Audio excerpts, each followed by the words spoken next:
Welcome back, guys, to the ESL Vainglory Cup Series. I'm Jason Kaplan, joined by Blueberries. Doesn't look very blue, but that is indeed his name. Actually, I'm really curious, before we do get into this next game, how you got your alias, your tag.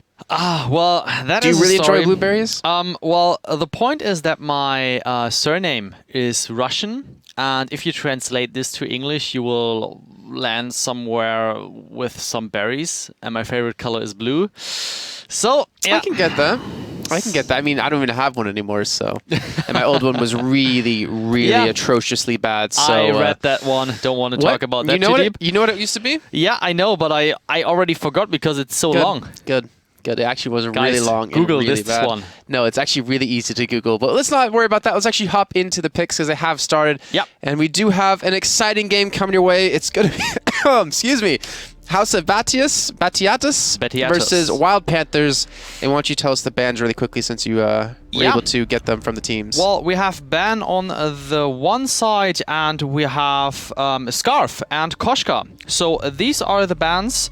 Therefore, you can already see that the other team banned actually took. Yeah, they're picking what they didn't have banned against them. Thanks a lot, Jason.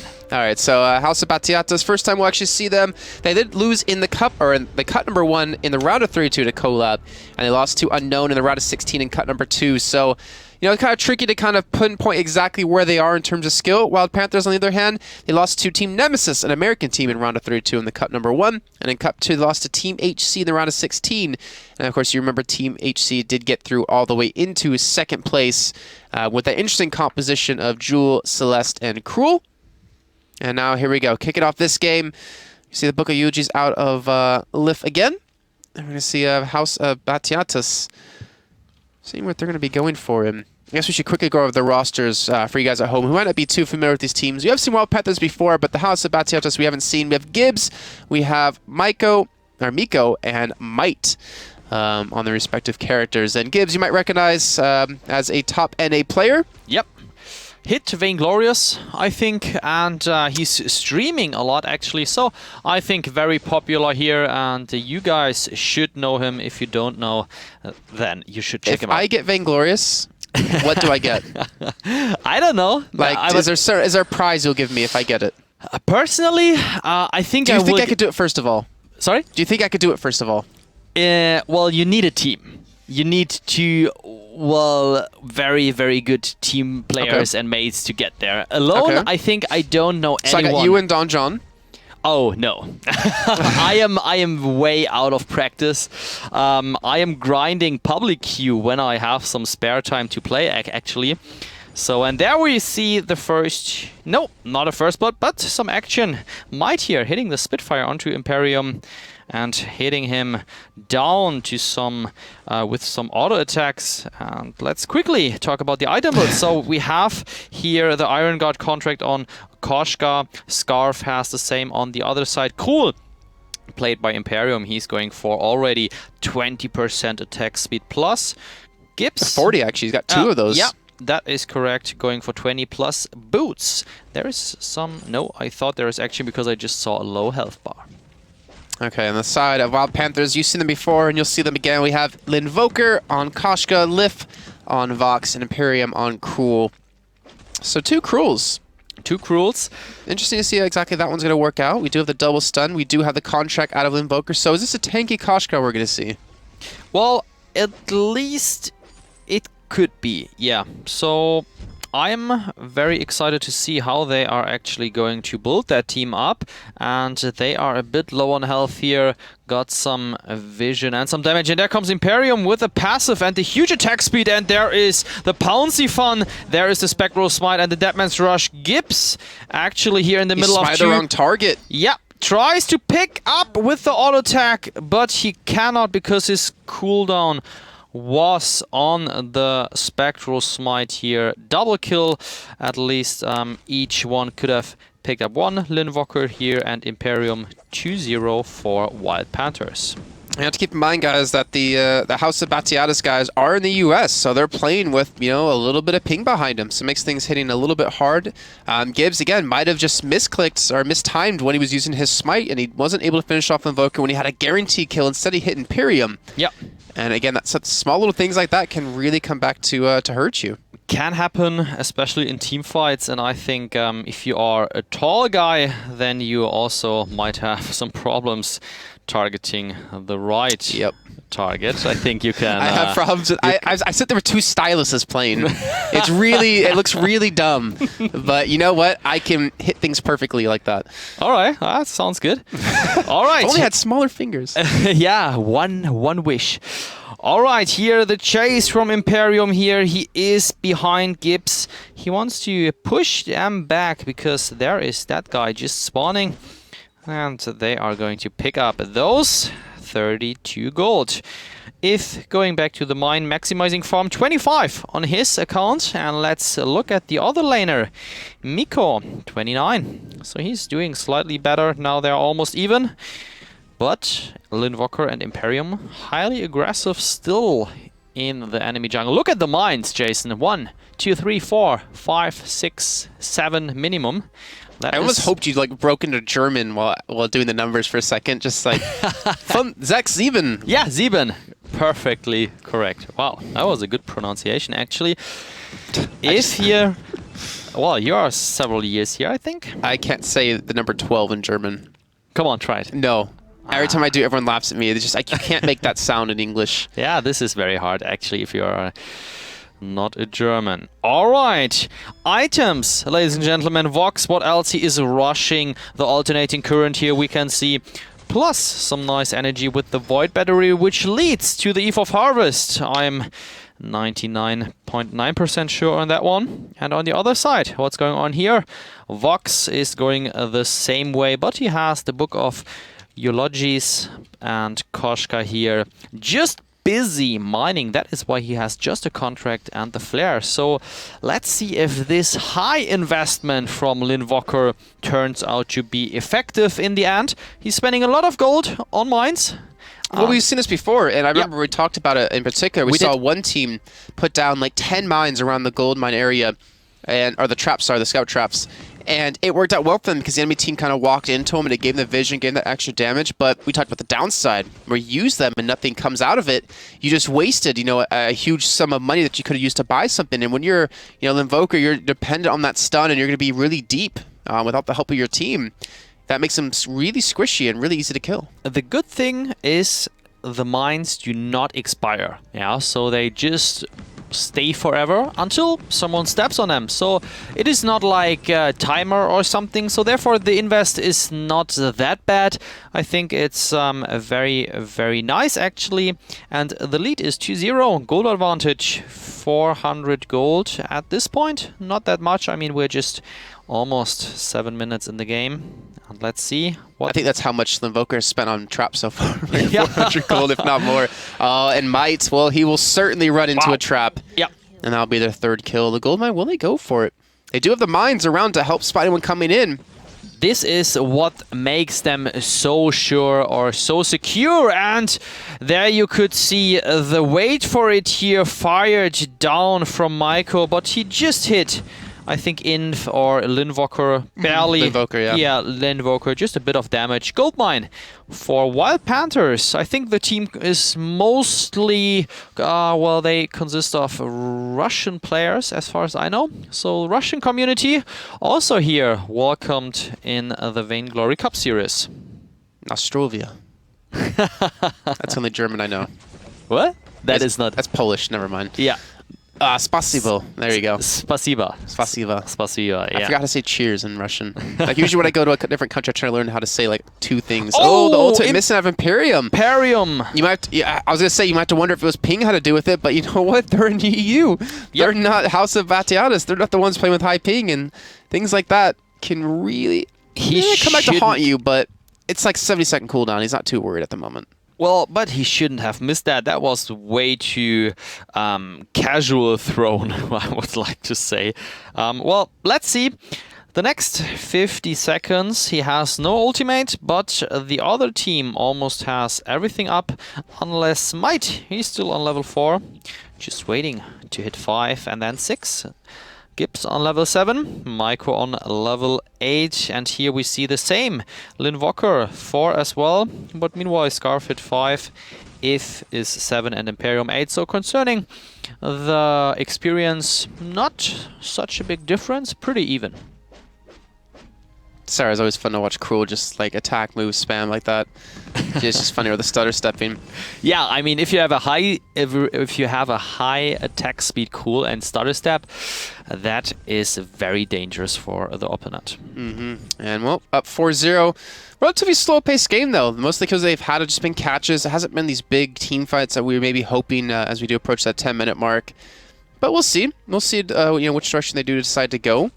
And the Invoker's about to hit level 6, and in terms of items, he's starting to get a little bit of HP in there. He's got his boots, still has his contract, but he's still investing a lot of money into these traps, which we haven't seen too many placed behind him, but Gibbs coming in from the backside. This might be a misplay out of the side of Wild Panthers. Imperium trying to run away as quick as he can. He throws the stun onto Might. Wait for it, comes in, and Might gets instantly exploded, but that's going to be a 1-for-1 trade with both boxes picking up a kill, but Gibbs, with the last one alive in a 1-on-2, he will fall. There comes the ace, and Wild Panthers now have a 7-1 lead, and they have their eyes set on a turret.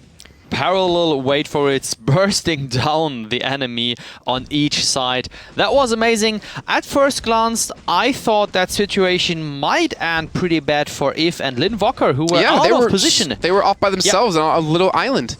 Yeah, definitely, but they managed somehow to group up again on the bush and then get the right focus on the enemy. Let's talk quickly about item builds here. Shiver Steel. Imperium. Man, this is such an annoying item. We have seen this several times here on the VG Cup series onto both Vox players. I don't have to talk about that, nothing too special. Well, the Broken Myth on If, that's pretty nice because it wrecks the shield of the enemy. But before we talk about that, there might be the next action. Let's quickly jump into that. Miko here out of position, push the lane way There's too a Shiver deep. Steel. And this is, as you said, the Shiver Steel. Wait for it, dealing. Why did he stop to use that? Yeah. Because it gave Imperium the distance or the range he needed to throw the smite. That was a death that didn't need to happen. Definitely agree on that one. Gibbs here can't do anything. Linvocker is below 50% HP. But they can't do nothing. The gold mine will give the gold payout in, I think, less than 20 seconds. Meanwhile, we can talk about the item build. Gibbs is going the same way. Shiver Steel plus attack speed, attack speed, attack speed. Well, I think we should point out is actually not only his build, but his build compared to Imperium and where they are in terms of kills and how much money. Like, you see pretty much identical builds, but you do see the extra blazing salvo for Imperium. He's been able to get up a couple times finish that unfortunately Gibbs hasn't been able to do. Yeah, the life spring, he has some more HP and therefore sustain. So the fun thing is if Imperium or Gibbs get the right focus, especially they should target someone with high attack speed or crystal damage, because as far as I know, the stacks, they slow you down in attack speed and crystal damage, and that hurts a lot. If you have a Cruel on your knees or on your, I don't know, what is the right, no, you are that. Just don't know where you're going with that one. No, I think you know what I wanted to say, but you didn't want to help me out. Thanks a lot, Jason, for your support. I could think of many different ways I could have thrown you under the bus there, but being quiet was probably the best way. I agree. The least mean way going about it there. All right, so, let's 8-1, 12 minutes in. Back to the game. Battalios behind in gold. 4,000 it is, roundabout. And let's wait for the next team fight. They have a pretty high task here.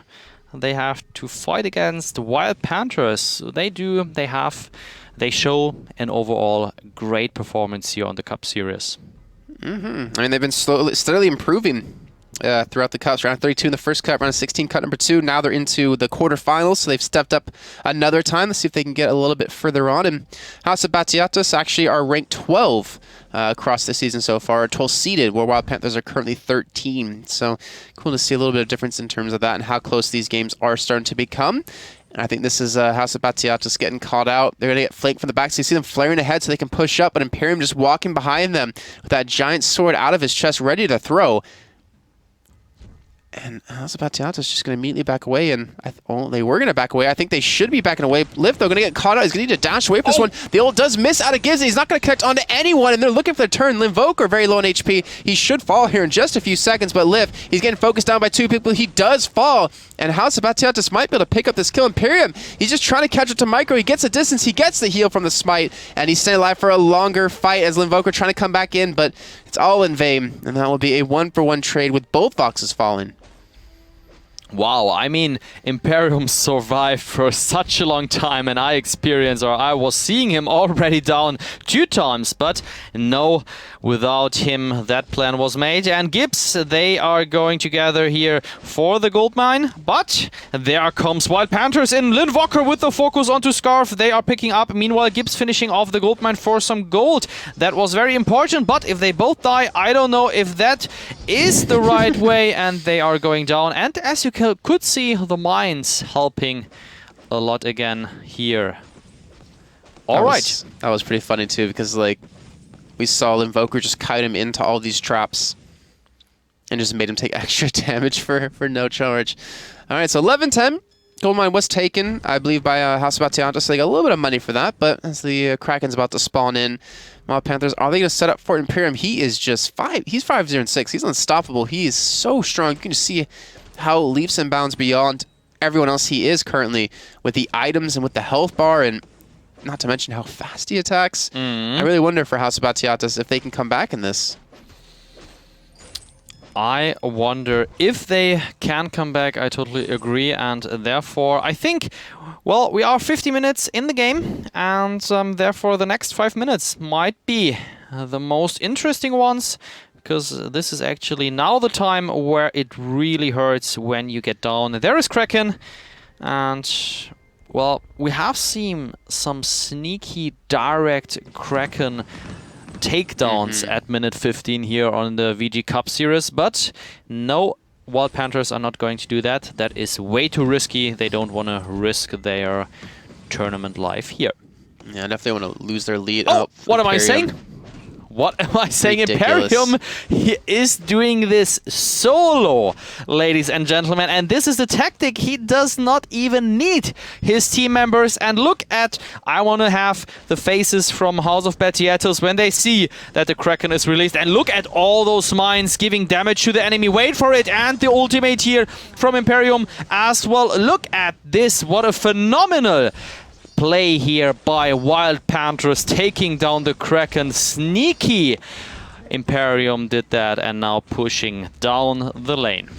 They just won like a 2v3 fight, and they took Kraken at the same time. Like that should never happen. And with respawns, you know, a decent amount of time. As long as they get one turret down, I feel like it's over, because the Kraken will finish off the extra turret, and then the Vainglory crystal, or the Vain crystal, will be sitting there very, very susceptible. Gibbs trying to stall for time, but you know what? He's not going to be able to do too much. The Kraken is now arriving. The crystal might die before he even gets there. Imperium trying to burst down as quick as he can, and he's going to be very tanky. He's going to have the healing off his smite in just a few seconds. He will stay alive for longer, and that will do it. That is going to be Wild Panthers taking the win.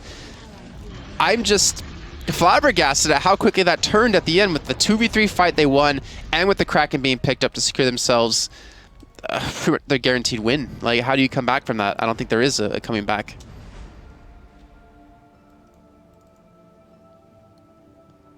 This is where you say words. All right, oh, okay. So you were just waiting for me, yeah, because I was like, well, let him maybe do find some words for that one. Well, were you trying to leave me hanging? Was no. that trying to get me back? Was that what it was? It wasn't. We saw 20 kills here in total, 17 for Wild Panthers, and wow, I am very curious to see who they will face in the next round. And actually, we'll go and refresh the brackets and see. Let's go ahead and look at them.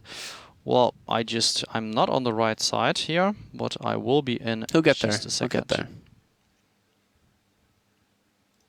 There you go. All right, so who do we got? All right. Well, we just saw House of Batiatos versus Wild Panthers, and they could face either Unknown Team or Nemesis. So both, I mean, Both good teams. Wow, tough as I don't know. But on the lower bracket, we have Feedspan with French Walkers. I'm very curious to see French Walkers. They did a good job, actually. Or was it French Conquest? I have some name. French Conquest, yeah. I think. All right, I'm sorry, French Walkers. And it happens. Well, actually, we have XCTN, and they won over Jobro. Okay. We just showed Jobro here in the round of 16, and they did a good play, but they lost against... Well, they had that really one-sided match versus Ready to Die, the Turkish team who had a disconnect and barely got over 1,000 gold. So they are fighting against Colab at this moment, so should be up in the next minutes. The bracket, and we will be back with the next match. Couldn't have said it better myself.